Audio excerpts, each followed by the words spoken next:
All right, let's talk about this Arizona man who calls for police after reporting his missing daughter. Police shows up and he is restrained and thrown to the ground and handcuffed. In another example of what happens when some of us call for help.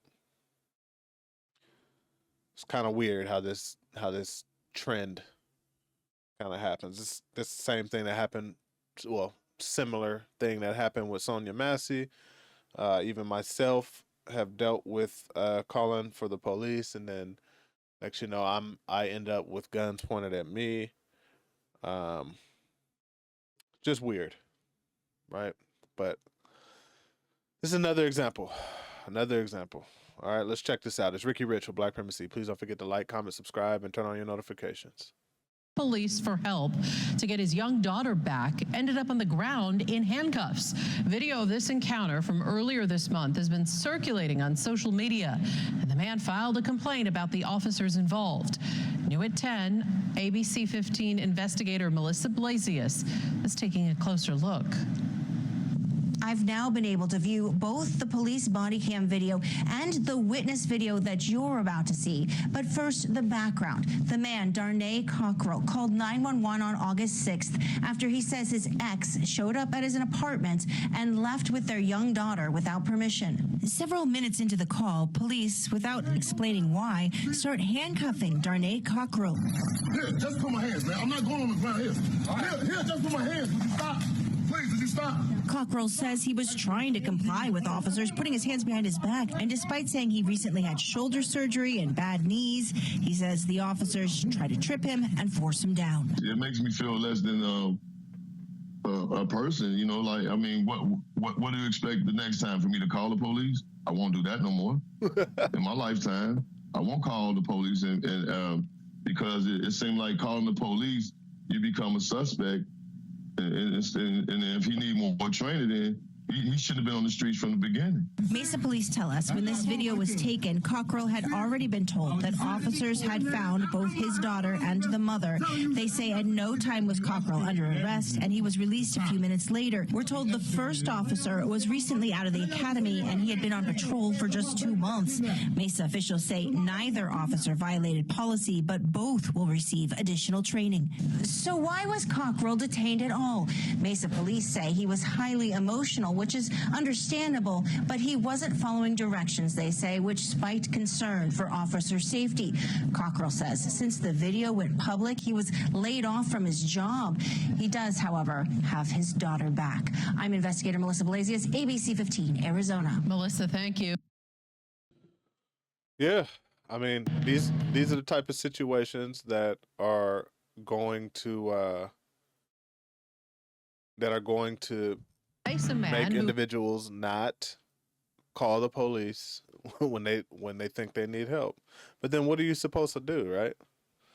If you take matters into your own hands and you end up, you know, breaking the law in some way, you call the police, you end up, you know, sprawled out on the ground like he is here.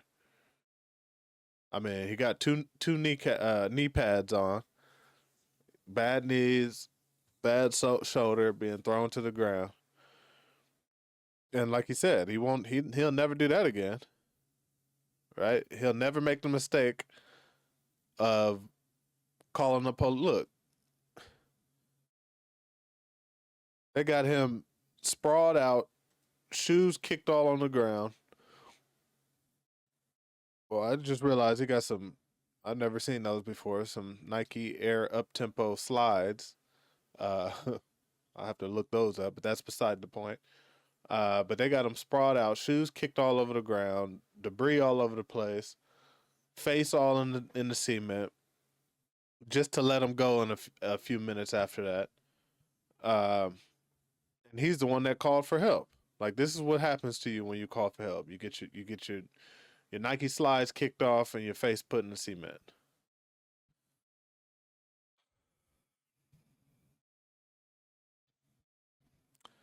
Lucky for me, the couple of times that this happened, or the one time that I called the police and had a similar outcome. I didn't, I there was no, I didn't resist anything. They didn't get physical with me, really.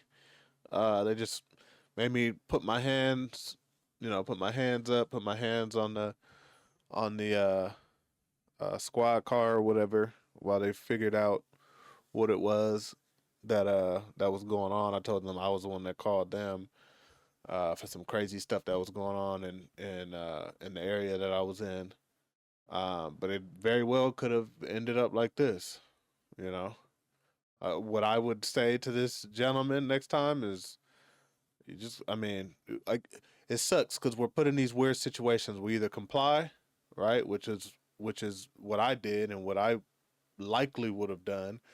Well, I don't know. I don't know. It's hard to say because he was emotional and his temper was high because of the situation with his daughter. So I can't even really put myself in his shoes um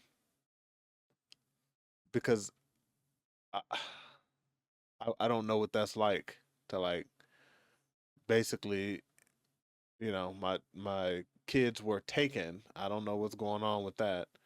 Y'all over here, trying to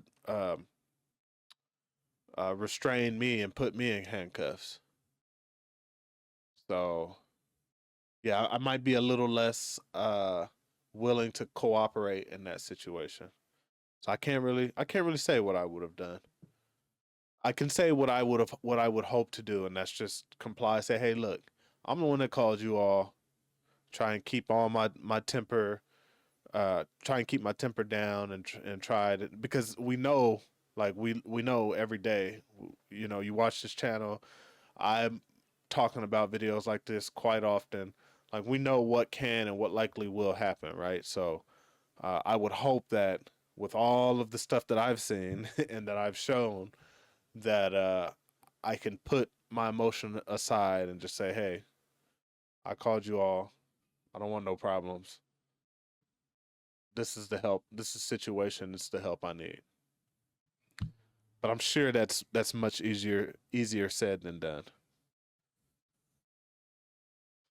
Just sucks.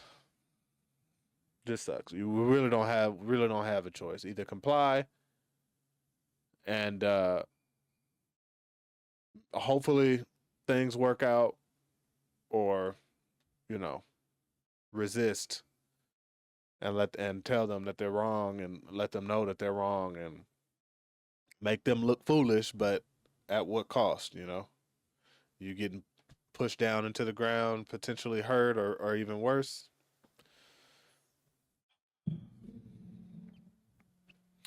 But one thing's for sure: these are the types of situations that make us think twice, think three times before we pick up that phone and call for supposed help. But y'all let me know what y'all think. All right, it's Ricky Rich for Black Primacy. Please don't forget to like, comment, subscribe, and turn on your notifications.